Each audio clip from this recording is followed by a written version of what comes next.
English. Om Jnana-timirandasya Gananjana Shalakaya Chakshurunmalatam Yena Tasmai Shri Gurave Namaha. I was born the darkest ignorance, and my spiritual master has kindly opened my eyes for the shining torchlight of transcendental knowledge. I therefore offer my respectful obeisances to his lotus feet. Should Prabhupada please go on. Okay, so we're continuing our reading of Bhagavad Gita from chapter 9, the last verse of the chapter, text 34. So we'll read the Sanskrit transliteration. And last week we talked about the verse, the English translation. This week we'll get into the purport and discuss the purport.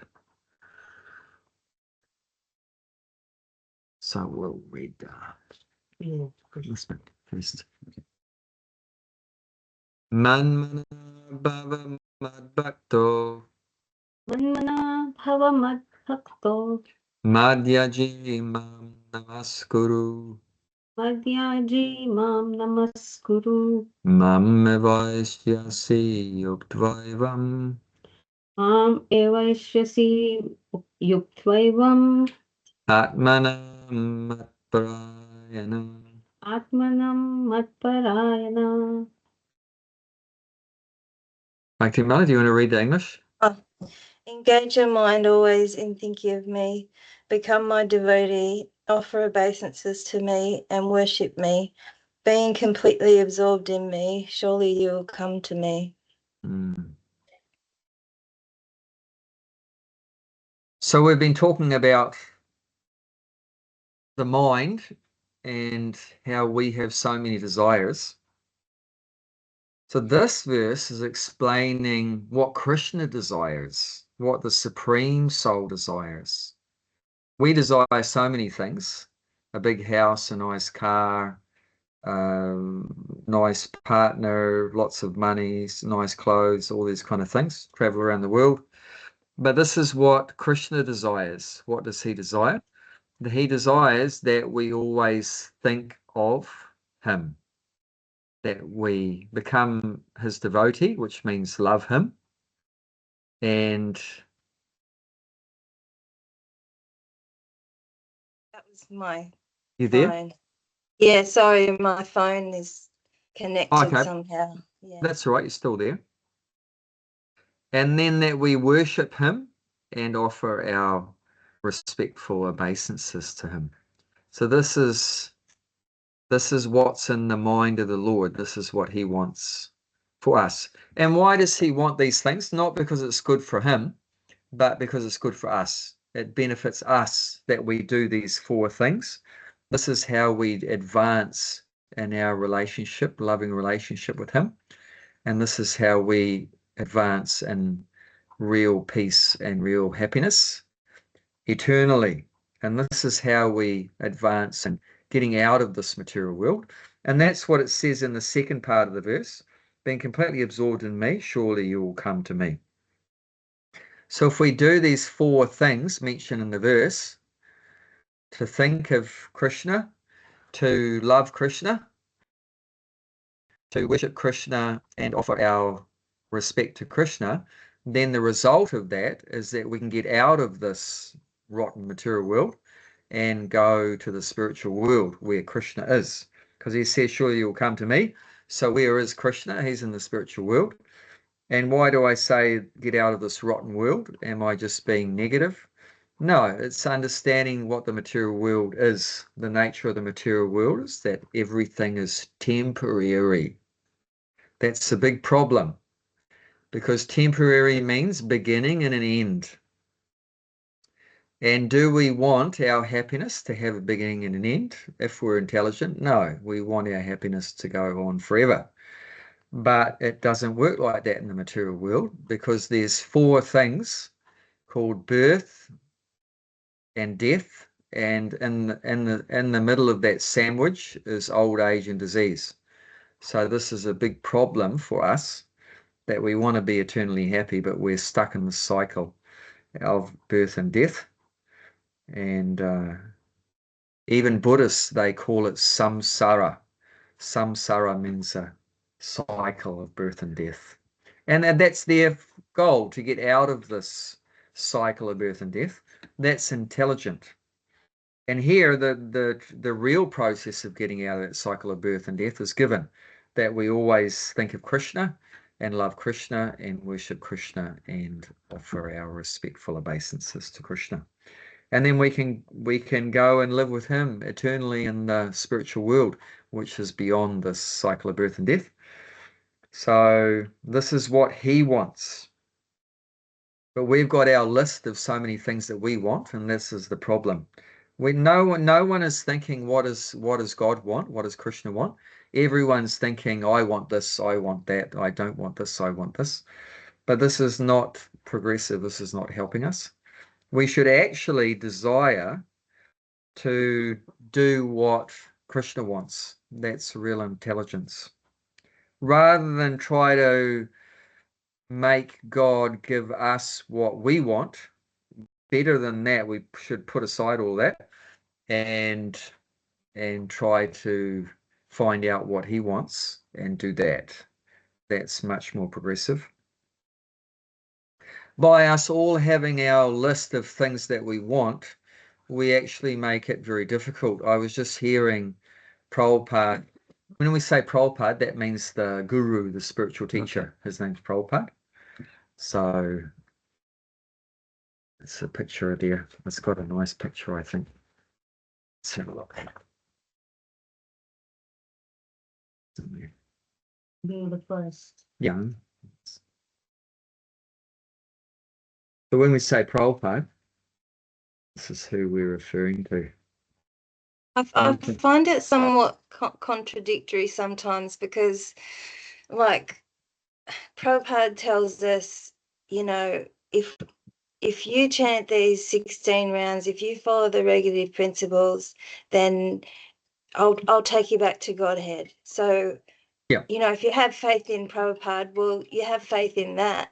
But then at the same time, we're also told, well, you're really not worthy to go back to the spiritual world. Fair enough, probably not. And and you also should be more humble. So, a devotee shouldn't want to or shouldn't have that desire to go back to the spiritual world. You should just want to get a better birth, or just want to serve Krishna eternally wherever you are, and that sort of thing. So I find it contradictory to be who's like, saying that? That's not the philosophy. Well, who's saying that? well, That's not what we read. What we're reading here is that we should come back to Krishna. Well, Who's saying that? Somebody said it to me the other day. Somebody said. We're not interested in what somebody said. We're interested in what Krishna said, or what his representative, the guru, has said. Yeah. But everybody says something different. So you're never going to get anywhere, because if you have 100 people in the room, they're going to have 100 opinions, and your brain is going to be completely fizzled, going in circles. Yeah. Well, I was sort of like made to feel bad, because I was like, no, I have faith that Prabhupada said this, and this is what I'm trying to do, and I want to get out of here. And they were like, well, we shouldn't ask Krishna for these things. We shouldn't have we shouldn't think that we can just that's what we want, so that's what Krishna's going to give us, type thing. So no, you don't have to ask. This is what he wants. Right. This verse is telling us what he wants. It's not about, I mean, you're right. I mean, we're so dumb, we don't even want to get out of here. That's how dumb we are. We're happy to stay in this rotten place. That's how dumb we are. But Krishna knows what's best for us. And what he wants is for us to come back home and live with him in the spiritual world. So this is what Krishna wants. He wants us to come back home to the spiritual world like that. So it's not about what you want, what you don't want. This is what he wants. And if we're intelligent and serious about our spiritual life, we should line our desires with his desires. Whatever Krishna wants, we should want the same thing. In the beginning of the Bhagavad Gita, it gives you an example of what not to do. And the end of the Bhagavad Gita gives you an example what you should do. So the beginning of the Bhagavad Gita, what's the example? Krishna has a desire for Arjuna, the warrior, to fight. That's what Krishna wants. And Arjuna, the warrior, he has a different desire. He doesn't want to fight. But at the end of the Bhagavad Gita, something changes. Because at the end of the Bhagavad Gita, Krishna still has the same desire that he had in the beginning. I want you to fight. But Arjuna's desire changes to, okay, Krishna, I've realized that you want me to fight, so that's what I also am going to do now. I'm also going to fight. So Arjuna, in the beginning, he had a different desire to Krishna, but at the end of the Bhagavad Gita, after hearing all this philosophy, that Krishna is a supreme controller, supreme person, then we should align our desires with him. So in the beginning, it's separate. And the whole idea of Krishna consciousness or bhakti is to align our desires, make it the same. So Krishna is an individual and we're an individual. And Krishna has free choice and we have free choice. But if we're smart, we should line up our free choice, our individuality with him. It doesn't mean we're going to become Krishna. So we always remain an individual and he's always an individual. So always there's two persons existing. But the whole idea of Krishna consciousness is that there's so much love between the individual soul and the supreme soul that you match up your desires, and that's love. If you love someone, you don't think about what you want. You think about what the person you love wants. That's love, right? Is the mother thinking about what she wants? No, she's thinking about what her kid wants. She's got a little baby. She's not thinking about herself. She's thinking about a little baby.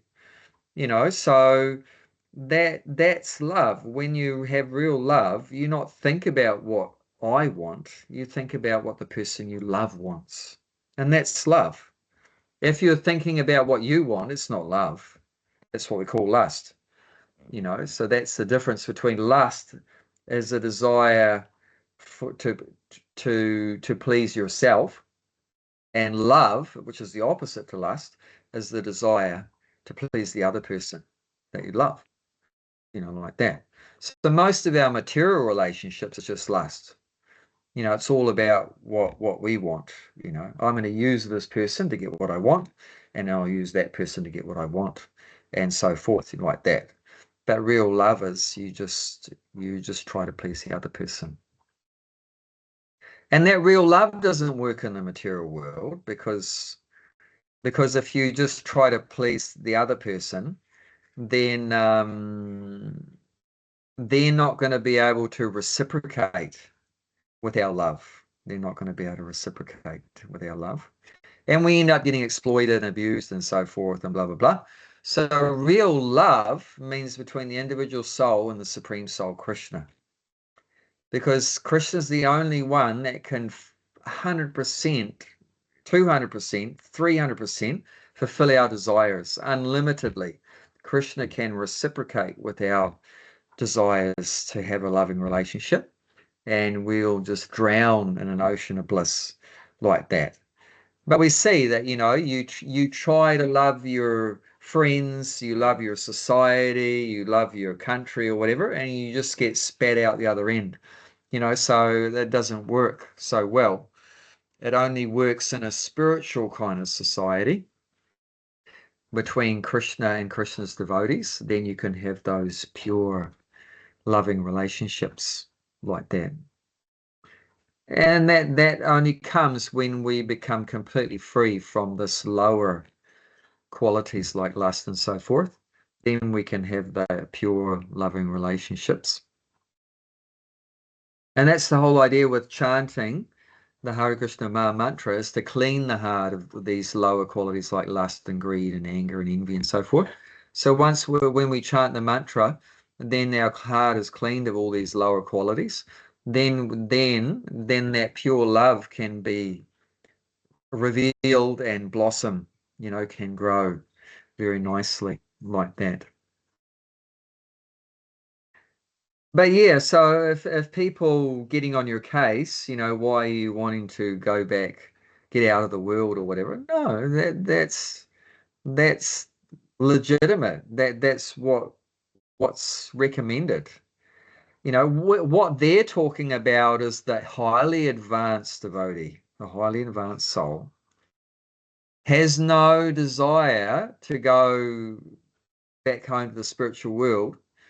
And that's only because they're already in the spiritual world, because they're so absorbed in loving Krishna here in the material world that there is no material world. It's just they're 24/7 just absorbed in these four things, like that.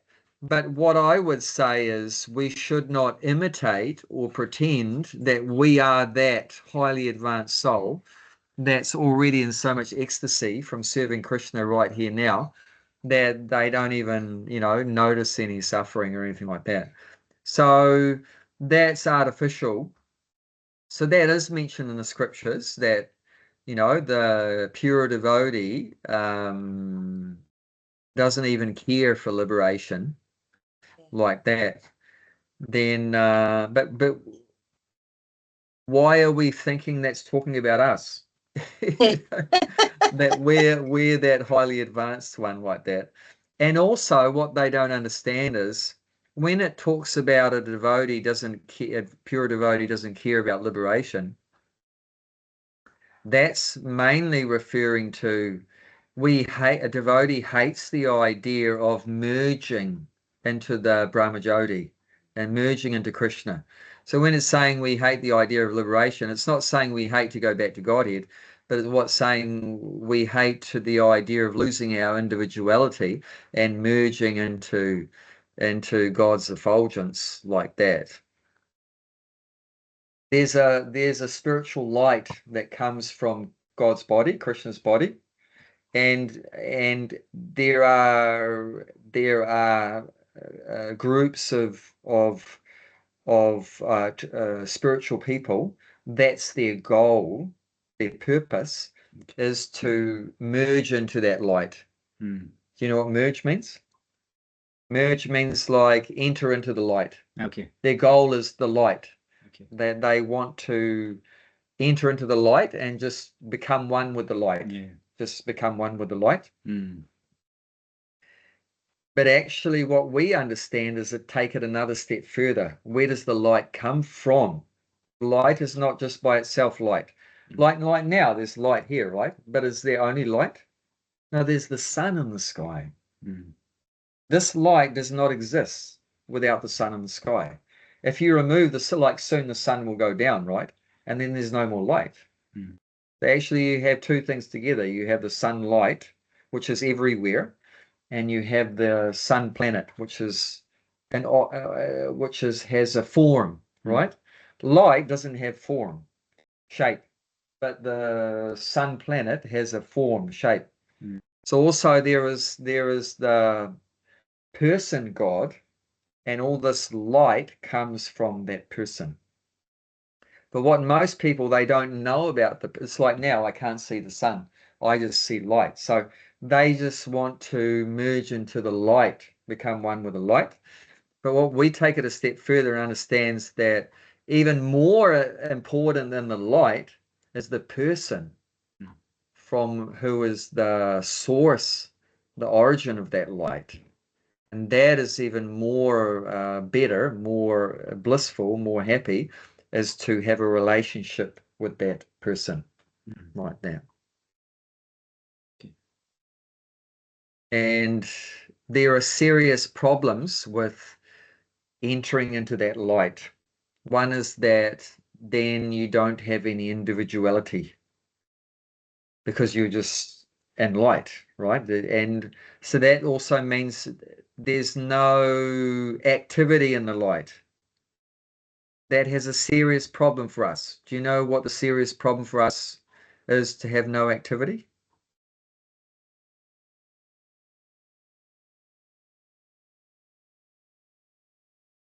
Well, what happens to someone if they don't have anything to do after some They time? go mental. Well, you get bored. It's like boring. Go mental. I mean, like you've been working hard, right?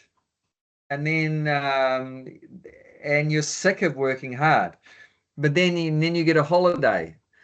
But then, and that for whatever Christmas, you get a month off, whatever.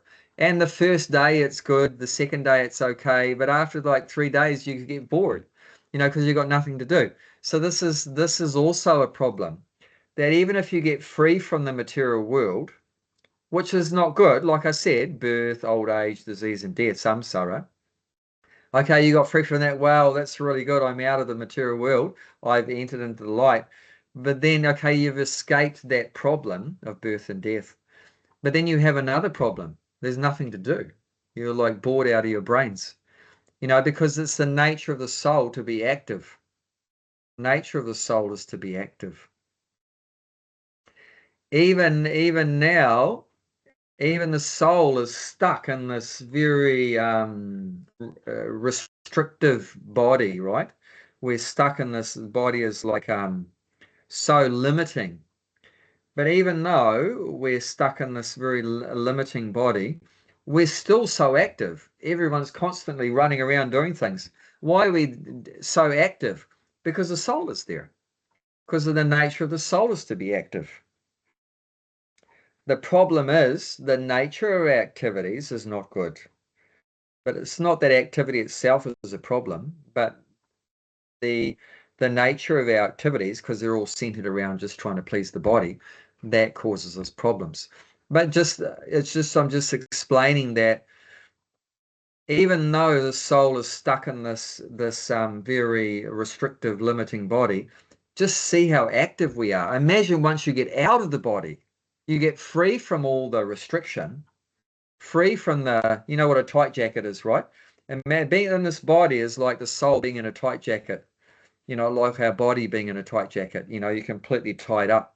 Imagine when the tight jacket is removed, you can do so many things, you're free.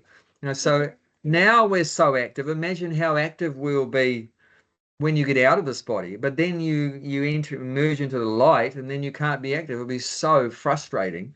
And that's why from that liberation in the light, normally the soul, after a short time, falls back down again to the material world, because they're searching for activity and relationships like that. So that's said to be not the perfect kind of liberation. The real liberation is to have that eternal loving relationship with the Supreme and other devotees. So when it's saying a devotee hates the idea of liberation, that's talking about that merging liberation. It's not saying we hate to live with Krishna. I mean, who would hate to live with Krishna? You have to be a demon to hate living with Krishna like that. So yeah, people get, and a devotee that's very, not very knowledgeable and doesn't understand much will misunderstand these things when it's talked about.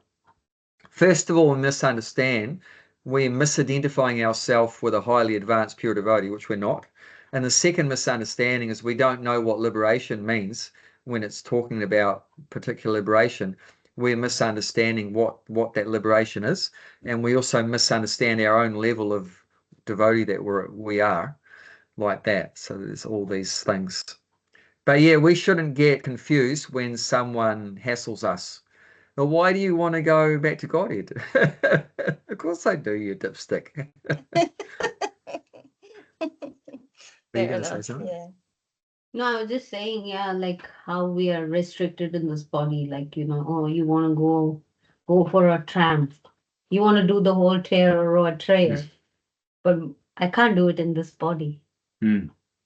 My body is restricting me. I know I can't, So it's a simple example, no? So yeah, it's like already you're like in a jail.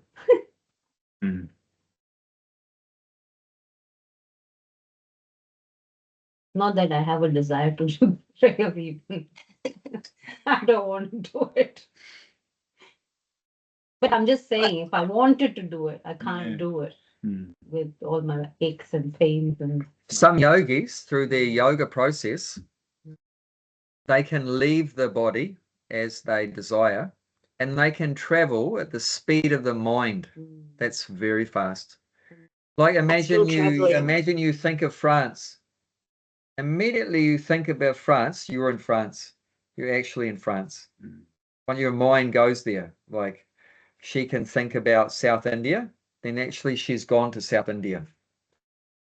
That's the mind speed. So yogis can actually, they learn that process of how to travel at the mind speed they can go to different planets and things like that.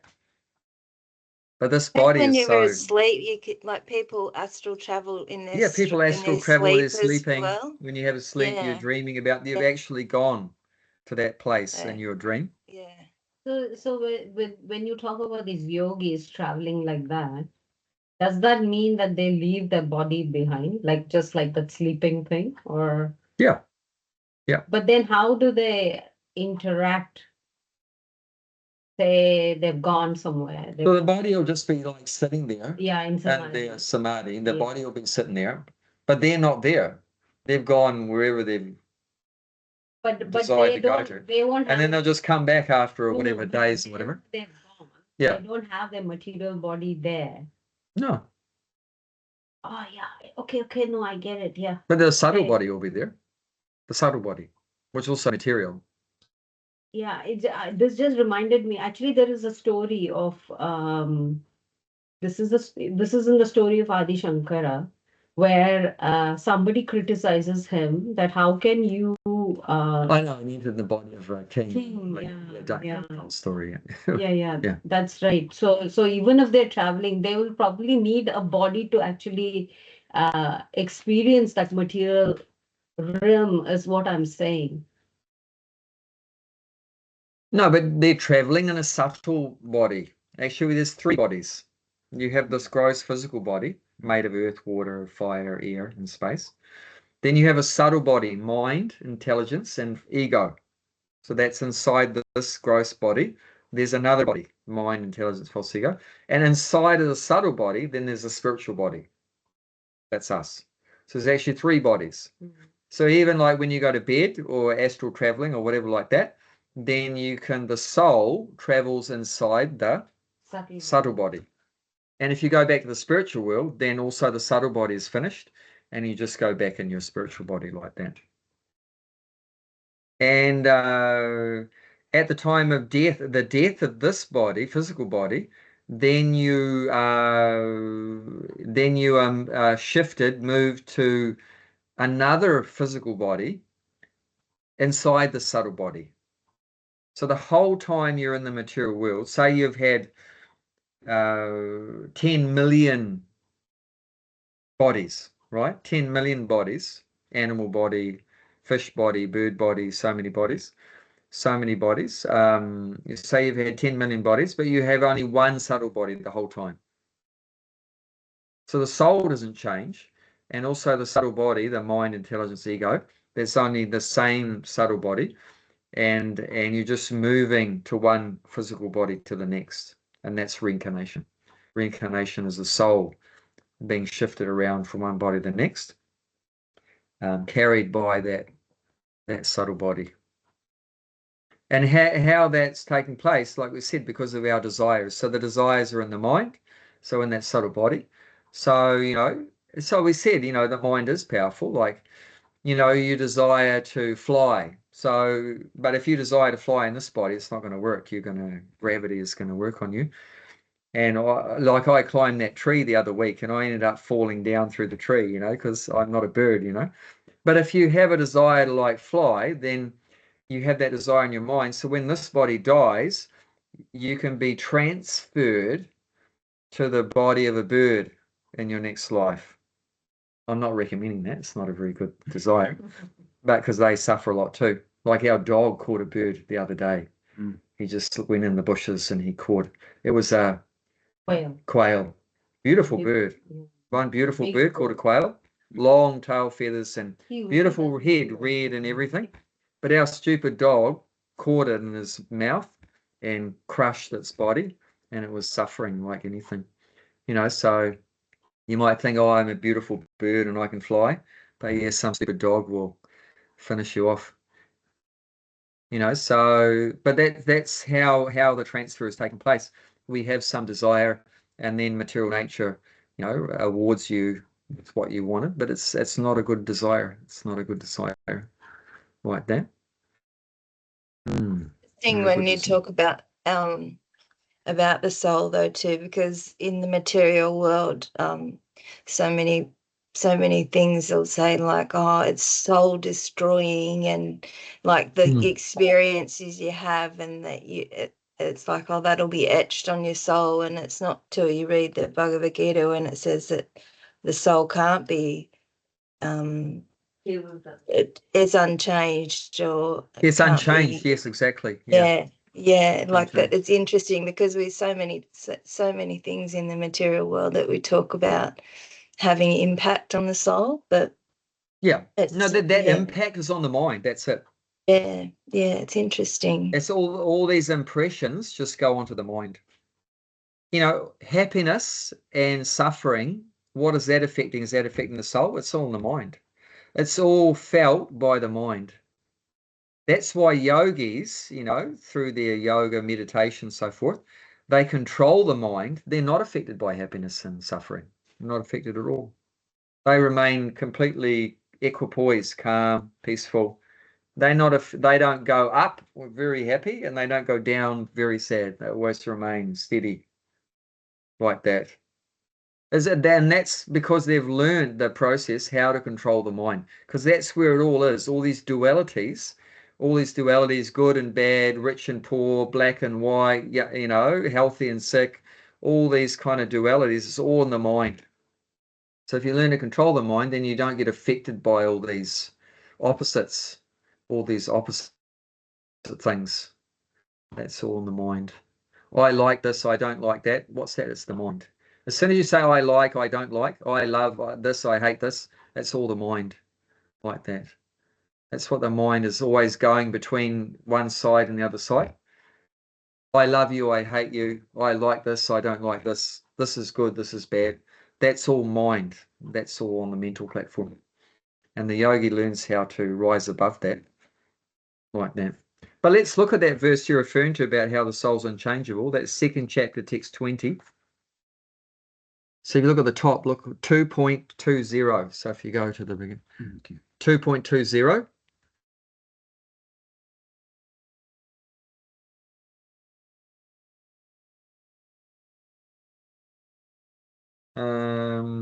That's not exactly, that's a good one, but it's not exactly the right one. 2.24. Yeah. 2.24.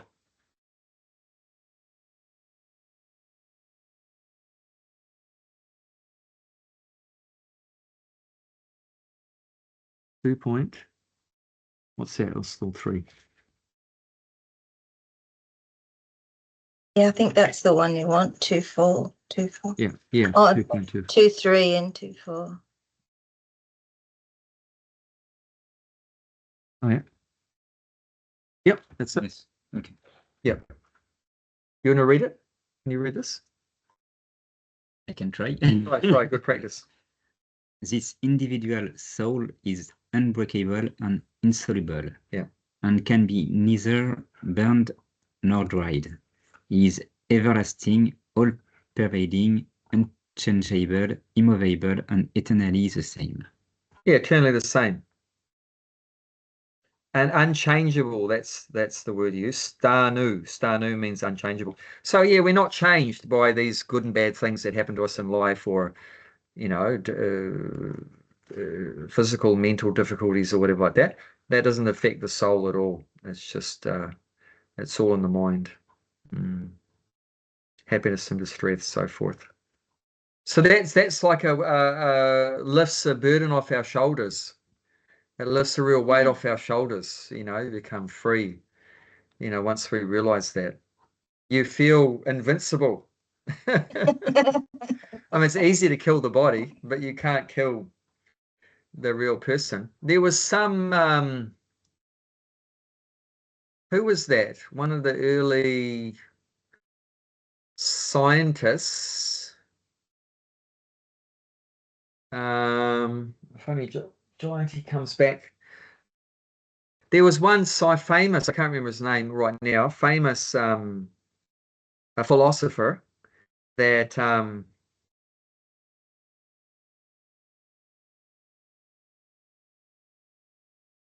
he was presenting some philosophy that the government didn't like. So they threatened to give him poison called hemlock. Okay. This was in England, to give him hemlock. And if he didn't do what they said. So he refused to, do the wrong thing. So he said, you can kill my body, but you can't kill me. Because he was convinced with this philosophy that we're not the body, that we're the soul. So he actually took the hemlock. So obviously the body died. But the point was that he was fearless. He was fearless, even though he was given poison, which would kill the body, but he knew that he, the soul, would not be killed by that poison like that. That was the faith that he had, that he was actually invincible and indestructible like that. And so yeah, this is the fact according to Krishna, and we accept whatever Krishna says because he's the supreme authority. But apart from that we have faith in Krishna as the authority. But apart from that, from our own logic and reasoning, our own experience, we can see that this body is always changing, right? We have pictures, or maybe we can remember our baby body, and then we had a 2-year-old body and a 5-year-old body and a 10-year-old body. And you look at all those bodies, right? Are they the same body? No, they're all completely different. Like now, this body is like, it's 52 years, but it's completely, you would not recognize it from when this 5-year-old body and 10-year-old body. Is completely different, right? Even scientifically, science says every 7 years, every single cell in your body has been changed. So that after 7 years, you have a whole new body. Imagine it's like a car. And one day you change the tire, one day you change the windshield, one day you change the engine, like that. So after 7 years, you have a whole new machine, whole new car. However, we can remember that we were there in that 30-year-old body and the 25-year-old body and the 20-year-old body and the 15-year-old body and the 10-year-old body. And like that, we have memories and experiences in that body. So there's something that's not changing. The body is changing, but there's something else that's always there through all those changes. Just like the car is being changed, but the driver is the same. Like tomorrow, I'm going to take my car for there's some problem, and probably mechanic is going to take some piece out and put another piece in. But I'm going to be driving in the car still the same person. So the car has changed, but the driver has not changed, like that. So we can understand, even by logic and reasoning, that there's something inside this body that does not change. Does that make sense? Although we know the body is changing, but that thing, that element, that energy that's not changing, that's the soul, is not changing. Does that make sense?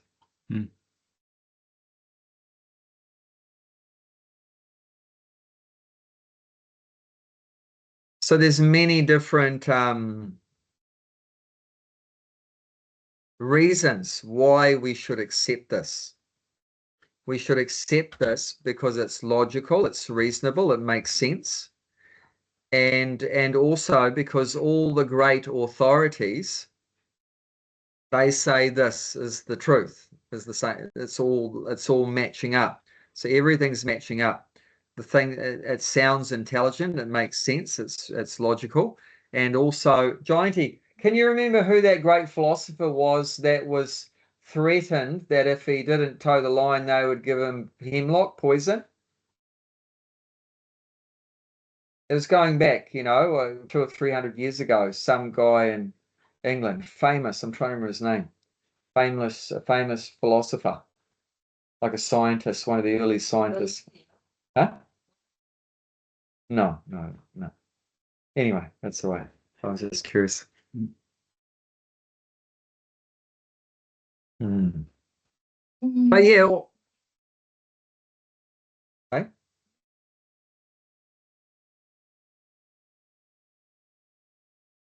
But he understood that he was the soul that could not be killed. So he had no fear of taking poison, because he said, you can kill the body, but you can't catch me. He said that, you can't catch me. So, but so one thing to from that logic, understand it, but to have that much conviction is pretty that's the special. real interesting thing. Yeah, That he believed. Huh? Yeah. He was completely fearless. It wasn't just some kind of theory, but that was the real evidence how strong he had faith and believed in it. That he could take that poison, voluntarily, willingly, without any anxiety, like that. So he has so much faith in that philosophy. And apart from our own logic and reasoning in that, then all these great, authorities are saying the same thing like that.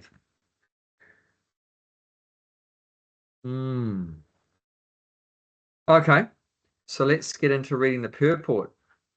I think we just read the first sentence last week. Oh, I did, yeah, because there was so much in it. Yeah. Yeah, so we read that. So you can start from that. Yeah, so we were talking a lot about that Prabhupada's saying here. So back to 934, yeah, we're just reading this part now, the purport. That, Prabhupada's saying here, this verse, he's pointing out this verse is saying that Krishna consciousness is the only means of being delivered from the clutches of this contaminated material world. Yeah, so ultimately we have to come to this point. Krishna is the controller of the material world, so he's giving us the escape route, the way out. So this is the only way to get out, is you have to follow his process. You have to follow this process.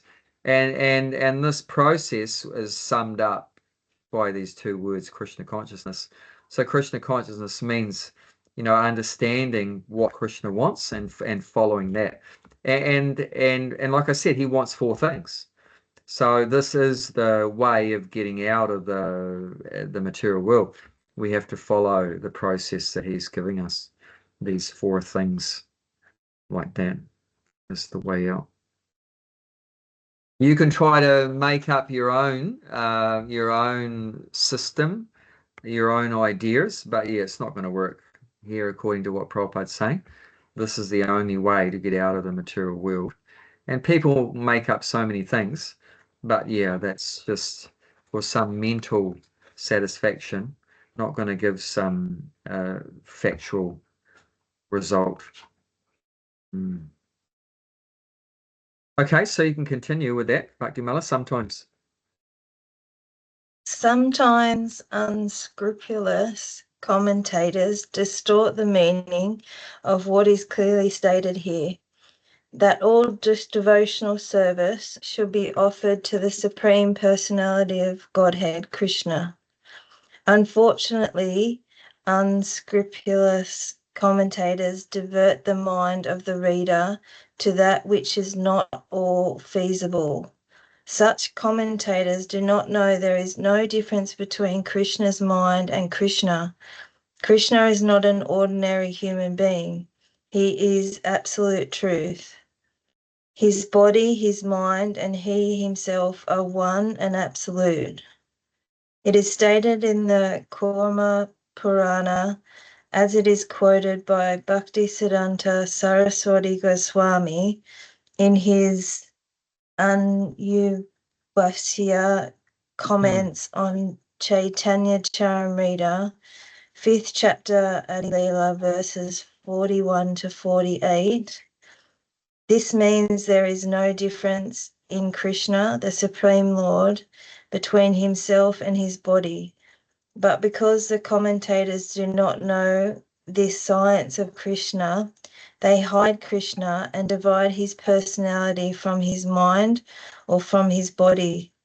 Although this is sheer ignorance of the science of Krishna, some men make profit out of misleading people. Well, I don't really understand. Yeah. So all let's stop that. there and digest some of this. That was a lot. Yeah, that was a lot. Yeah. So Prabhupada is mainly talking about here that there are people, normally sort of scholars or philosophers or politicians, that will take the Bhagavad Gita, which is, a conversation spoken by Krishna to Arjuna, his devotee. They'll take that book and then they'll write a commentary, their own commentary of the book. Now, why do they want to tell their story and call it the Bhagavad Gita? Because it's a famous book. This is an amazing book. I mean, how many books do you know that are still being read after 5,000 years? There's not many. So this book has been so popular and so famous for 5,000 years because it's spoken by God. So there's a lot of people that are just so attracted to this book, and rightly so. So what these people are doing, they'll write something of their own ideas and then call it the Bhagavad Gita. But that is like Prabhupada's using the word a couple of times, which we don't often hear that word, unscrupulous. So unscrupulous means dishonest. It means dishonest, not fair. If they have their own ideas, they should just present a book of their own ideas. But what's dishonest? So, I mean, it's not dishonest to have your ideas. You can think whatever you want and talk about whatever you want. So there's nothing wrong with that. But then don't call it the Bhagavad Gita. That's the book of your ideas. If you're going to call the book Bhagavad Gita, then it should be what Krishna said. You know what I'm saying? Bhagavad Gita means, like, even the title of the book, Gita means words, and Bhagavad means of God. So Bhagavad Gita means the words of God. But don't call your book Bhagavad Gita and it's your words. Then it's not Bhagavad Gita, because Bhagavad Gita is the words of God. So don't cheat. So that's why Prabhupada's saying so many unscrupulous commentators. So they've put a commentary on the Bhagavad Gita, but it's dishonest because they're not following the line of what Krishna actually wants. Like in terms of this verse, Prabhupada's pointing out that one dishonest commentator, he wrote in his commentary of this verse that when Krishna says that you should surrender to him, it does not mean, he says, this commentator says, it does not mean that you surrender to Krishna the person, but you should surrender to the impersonal oneness within Krishna. So in that way, they're twisting the philosophy.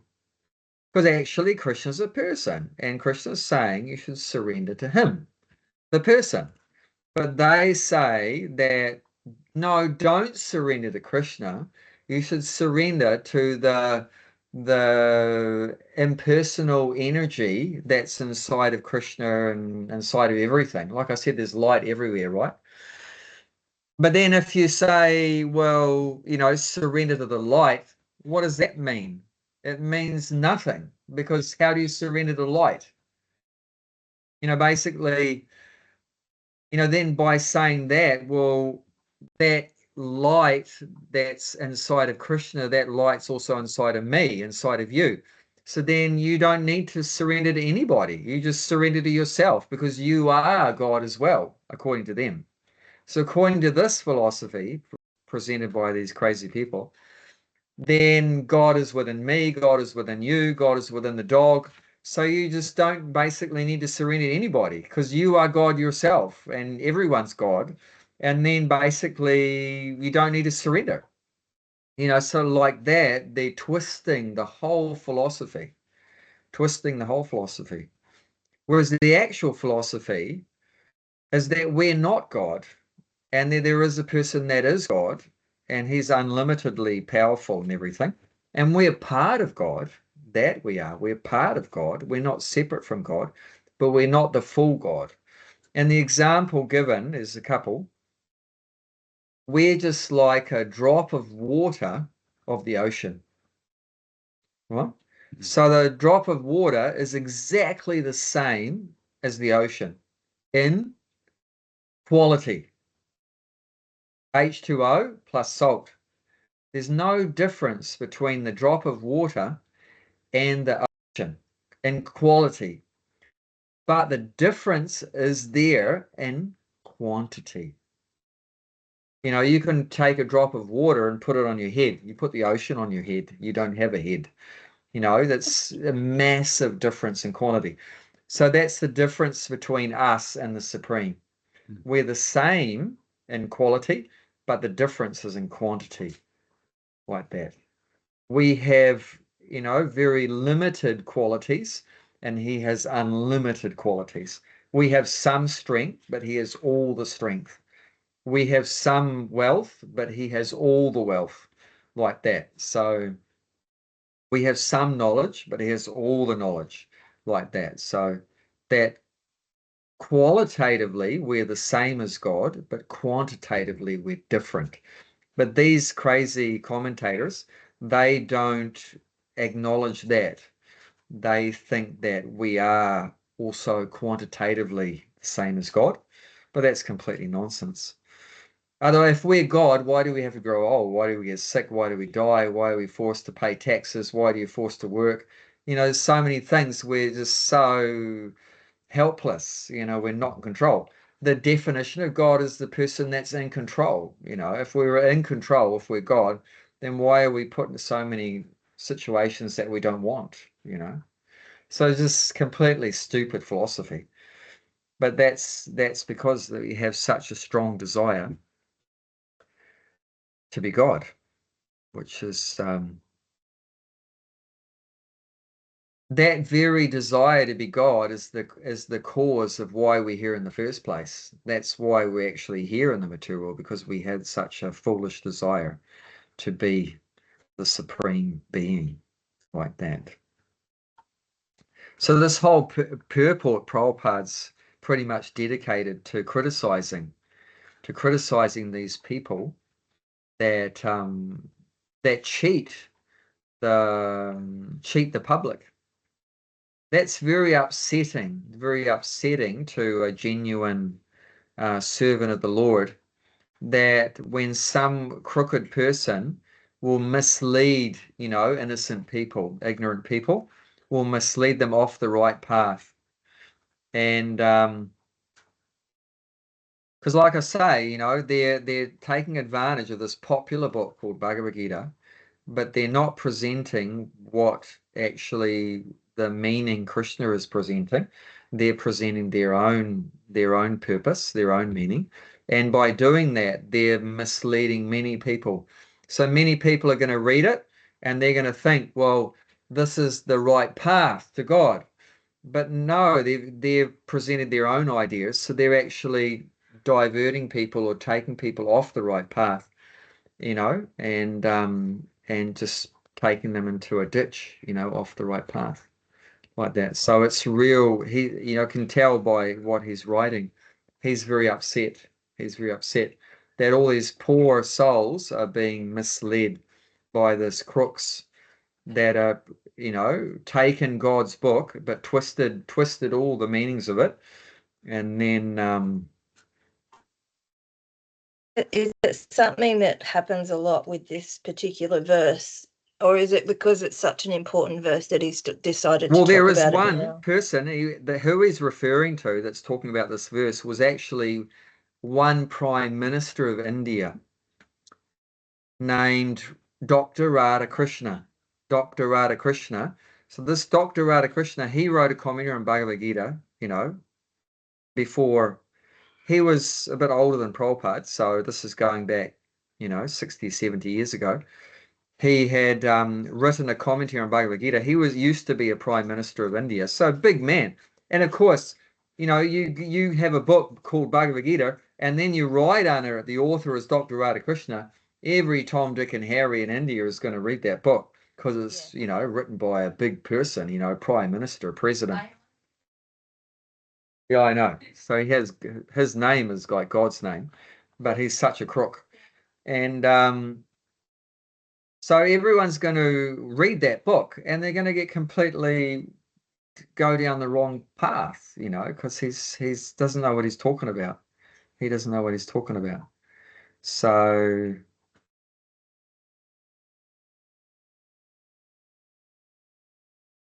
the only person that's going to be qualified to represent Krishna or speak about Krishna is someone that's actually following Krishna's instructions, like in this verse, which is engage your mind in always thinking of me. So, that's someone that's always chanting, like the Hare Krishna Maha Mantra. Someone that loves Krishna, saying, become my devotee. Someone that's, they're fully surrendered to offering obeisances to Krishna and worshipping Krishna. But these fools, sad to say, like Radha Krishna and so forth, they don't chant Hare Krishna, they don't love Krishna, they don't bow down to Krishna, and they don't worship Krishna. So they're not qualified at all because, if I'm going to talk about someone, I have to know about them, right? I mean, could I talk for hours about you? I don't know you very much. If I went to write a book about you, it's going to be complete nonsense because, first of all, I have to hear from you, and you're not going to tell everything about yourself to me unless you trust me, isn't it? Would you tell all your personal information to a complete stranger? Who your family are and how much is in your bank account and everything. You're not going to tell personal information to a stranger. So it has to be someone that loves you, like your, partner, family members or whatever like that. You tell everything to them because you have a loving relationship with them and there's trust and everything, and you'll tell everyone. But, these are people who are like strangers to Krishna. How are they going to talk about Krishna? They don't know anything about Krishna. They're not in his inner circle, like of his family, you could say. Of course, everyone is Krishna's family, everyone. But the thing is, we've got disconnected, and that's called V yoga. V yoga, we said yoga means to connect, but V yoga means we're disconnected. So actually, everyone's connected with Krishna. But the thing is, in our consciousness, in our mind, we've become disconnected. So in that disconnected state, you can't understand Krishna. You can't talk about Krishna. It's not possible. So first of all, you have to get connected. Then when you're connected, then you can talk forever about Krishna. There's no problem. Like a devotee like Prabhupada, he could talk for days and weeks and months, everything about Krishna, because they're intimately related, intimately connected, like that has a loving relationship. And that loving relationship is called bhakti. So we can look at that verse, and time's up nearly. 18th chapter of text, I think it's 55. 1855. Around that area. Yep. 1855. Yeah, okay. 55. Not far, not far. Don't go too far. Yeah, 55. Do you want to read that, Bhakti Miller? One can understand me as I am, as the Supreme Personality of Godhead, only by devotional service. And when one is in full consciousness of me, by such devotion, he can enter into the kingdom of God. So there you go, Bhakti Miller. That's another good one for saying, you can enter into the kingdom of God. So our goal is not to stay here. It's to enter into the kingdom of God. And that's only by devotional service. Krishna's saying himself, one can understand me as I am, as the Supreme Person of Godhead, only by devotional service. It means love, And that's the same with us. We're only going to reveal our inner secrets of who we are to someone that we trust and love. You're not going to tell anything to a stranger about your personal stuff. It's not personal. Yeah, sure, no problem. But personal stuff about yourself, you're only going to reveal that to someone that have a loving relationship with. And that's common sense. And, we do that, and Krishna does the same thing, Actually, you can understand about God by understanding yourself. Because, well, like I said, we're a tiny part of God. So the way we tick is also the way Krishna ticks, but on a bigger scale, on a much bigger scale. But just my point is, just like we don't reveal our inner secrets and intimate, personal things about ourselves to a stranger, we only do it to someone we have a loving relationship with. Krishna works the same way. And where do we get that from? Where do we get that tendency from that we only tell our personal things to someone that we have a loving relationship with? Where do we get that tendency from? We get it from because we're part of God, and he does the same thing. That's why we do it like that. So you can reverse that and understand about God by understanding yourself. But we're so dumb, we don't even understand how we work.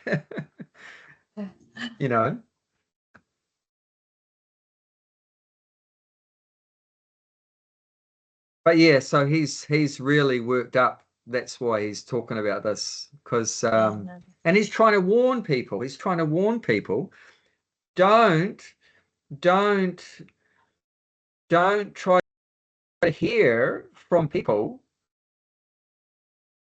about God if they don't love God. If they don't have a loving relationship with God, don't hear from them about God, because you're not going to get the truth. You're not going to get the truth.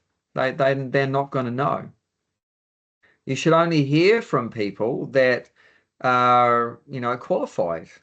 It's like that, It's like, like I'm going to take my car to a person tomorrow. I make sure first that he's a qualified mechanic. I'm not going to take my car to a banker or something, or a gardener. I take it to a qualified mechanic. So also, if you want to understand about God, you should go to someone that, that's their expertise, that's their field, is that they're completely, in knowledge about God and devoted to God. And then you should go to them. Just because he's a prime minister or something, or a philosopher, it doesn't mean he's qualified to understand about what the ultimate reality of everything is. He might know how to run a country, but that doesn't mean he knows about, the source of everything and who God is and everything like that. So if you want to find out about the ultimate reality and who's the supreme truth, then you need to go to the guru who lives that life. He's dedicated life to understanding the truth, and not only he has theoretical knowledge of the truth, but he practices it in his daily life, and that's important too. It's no point saying, "Oh, I know, I was a qualified mechanic," but do you actually do the work of a mechanic? No, I don't do that work. I work as a taxi driver. You actually have to do it as well. So there's two things. You have to have the theoretical knowledge, and then you have to practice it. So two together. Oh yeah, I've got a degree in doctor's degree, but do you actually work as a doctor? No, I don't work as a doctor. I drive a taxi. Now, you're not going to let him open up your body if he's never done an operation before. He's never done. Oh no, I read the medical book, but have you done an operation? No, I've operated, but I'll start with you. No, would you do that? No, you won't be very enthusiastic. So that's the thing. You've got to someone actually has the knowledge, and then they live it. They live it in their life. So you can see, we can trust Prabhupada. He's always thinking about Krishna. He loves Krishna. He worships Krishna every moment, and he's completely surrendered to Krishna's will. So that's the proper person to hear about from, and that's why it's called us as it is, because this is God's words as it is. Means he hasn't given his own interpretation. That's important. As it is very important. That's what he's getting through by putting that as it is there. Like that. Yep. So I know you have to get ready to go to the Bhakti tree soon. But yeah, this is a very important verse, so that's why it's taking us a few sessions to get through it. But does that make more sense? Like you said, that paragraph was a bit boring. Yeah, no, it sort of came out of, like, I didn't know where it was coming from, but that explains it really, really well. It's coming from he's real pissed off with Dr. Radhakrishnan for misleading people. Yeah, and he's pointing out that this guy's an idiot to say that Krishna's body is different from Krishna's soul. So Prabhupada's, because that's what he's basically saying. You don't have to surrender to the person Krishna, but to the oneness within Krishna. But Prabhupada's pointing out that there's no difference between Krishna's outside and inside. For us, it's a difference. Our body's different from our soul, but Krishna doesn't have a material body like us. Krishna's body, Krishna's mind, Krishna's soul is absolute. It's called Advaita. It's absolute. There's no separation between his body and his soul. It's all eternal, full of bliss and knowledge. So for him to say, don't surrender to the person Krishna, but to the oneness, spiritual oneness within Krishna, is immediately telling you the guy's an idiot. He doesn't even know that Krishna doesn't have a material body. That's the very ABCs of spiritual life. You know that God is completely spiritual. If you think that Krishna has a physical body like us, that means you don't even know the ABCs, So that's what Prabhupada's pointing out. He's exposing the guy as a complete idiot, by this paragraph. He's just pulling apart what this guy had said in his particular Bhagavad Gita. And if he wants to be so stupid, that's his choice. But don't go and mislead other people. That's where Prabhupada's getting upset. You can think whatever you want, but don't go and present a book, that this is Krishna's words, and it's not. That's cheating. It's 100% cheating. This is not what Krishna's saying like that. So that's where Prabhupada's getting worked up. Everyone has free choice. You can think whatever you want, but don't go and, present it that this is the truth and like that if it's not, it's just completely, causing harm. A really well-read Bhagavad Gita, like, do a lot of people read this particular version? Radhakrishna's one. Oh, there would have been heaps at the time. I don't know about now, but there would have been heaps. Yeah, there would have been heaps. Right. Yeah. And Gandhi wrote one too, famous Gandhi. He wrote Bhagavad Gita. Prabhupada also pull apart his one. He doesn't know anything about Krishna. He's a politician. Gandhi was so crazy to say that this battle, because this took place on a battlefield, he said it didn't even exist. He said the battle, the conversation, he said it's what do you call it? And it's a metaphor. He called the whole Bhagavad Gita a metaphor. Means, metaphor. So it's like an analogy to help us understand something. you're creating some story, create some story. He said that Krishna never existed, all the Pandavas, Krishna's devotees. He said that the 5 Pandava brothers, so there's 5 brothers called the Pandavas.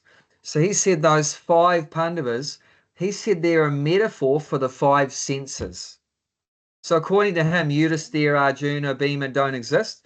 It's just their names are there as an analogy, a metaphor for the 5 senses.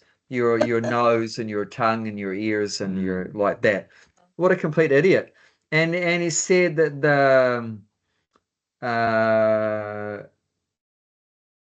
the battle of the Kurukshetra place is an analogy for the body. So the Kurukshetra is the body and the Pandavas are the 5 senses. And Prabhupada got so upset, we were talking about him too, because he's just cheating people. Just misleading. And we're not saying that he didn't do good things, presenting non-violence, and so many people love Gandhi for presenting non-violence and that. But okay, let him stick to non-violence, but don't make him an authority to understand Krishna, because he never chanted Hare Krishna, or never worshipping Krishna or anything. So what is he? Who made him an authority? When he was assassinated, Yeah. When he fell, yeah, he said, "Hey Ram." Yeah. So just as he was dying, he called out one of God's names, which is very good, because that's in their culture. If anything terrible happens, you call out to God. But the problem is, the only time we call out to God is when we're suffering. But we could do better than that. It's like if you're in a plane and the engine cuts out, even the atheists will be praying to God. But the rest of their life, they don't do any praying or anything. It's only when you're suffering, And I guarantee, like, if the engine comes back on, everyone will open the wine and the beer, so they get back to enjoying again. You know what I'm saying? When it's good, you drink wine and beer. And when it's a problem, then you call out to God, save me. So that's what Gandhi did too. He's being shot and he calls out to God, but it's a bit late. But no, still he gets benefit from that, but could be better. And So many yeah, people would have read Gandhi's as well. What's that? So many people would have read Gandhi's version. Oh yeah, heaps of people would have read Gandhi's one. Bhagavad. And he's just gone and told everyone Krishna doesn't exist and his devotees don't exist. And I mean, for God's sake, I mean, you can, if you go get a ticket to India, you can get on a train and go to the bloody place. You can go to Kurukshetra. It does exist. You can go to this physical place where this took place, Kurukshetra. You can go there today and see the place. And it's a massive field where they had a big fight 5,000 years ago. Okay. So how is he saying, Kurukshetra doesn't exist and it just means the body? So it doesn't even make sense. Logically, it doesn't make sense. Yeah. So unfortunately, we have to wrap it up. Okay, But yeah, thank you. Interesting. On Saturday, I'm going down to Sydney to see the Madhavas rock band. Have you heard of them? Yeah. No, I haven't. They're from India.